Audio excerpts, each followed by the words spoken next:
Welcome to the deep dive. We take the insights and sources you send us and really try to make sense of what's going on. Turning information into understanding. Exactly. And today we're diving into some really interesting connections, global tensions playing out online, how the markets are, well, Well, reacting. even a bit of digital diplomacy, right? Yeah, exactly. You've given us some great material. So our mission today is basically to unpack these recent events, show you how it's all, linked together. Okay, let's get into it. Feels good. So first off, this hashtag WWIII hashtag, it's everywhere on platforms like X, isn't it? It really is.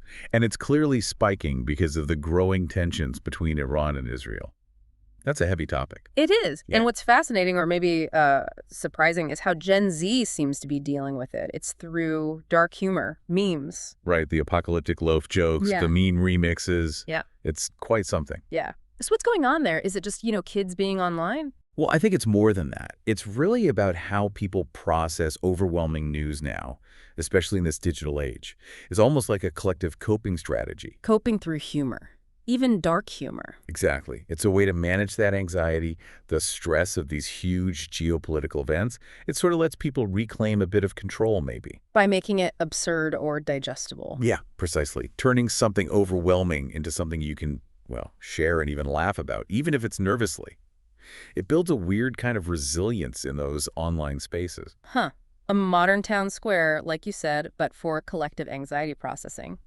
Okay, so while that's happening online, there are real-world ripples, especially Oh, economically. yeah, absolutely. The markets are definitely on edge. You can feel it. Investors seem really cautious, and we've got those big central bank decisions coming up too, right? We do. The Fed, Bank of England, SMB, Norges Bank, they're all meeting. And that always creates a bit of uncertainty about interest rates and, the economy generally. But there's a specific trigger here too, isn't there? Something about President Trump. Yes, exactly. His, let's say, ambiguous stance on whether the U.S. would get involved in a potential strike on Iran. Ambiguous how? Well, just not being clear, leaving it open to interpretation. Mm. And markets hate that kind of uncertainty. It sparks a lot of speculation, volatility. Because nobody knows how serious things might get. Precisely.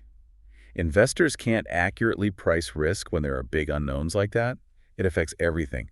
Decisions on where to put money, future earnings projections. So what does this boil down to for, everyday life? Does it actually impact people? It definitely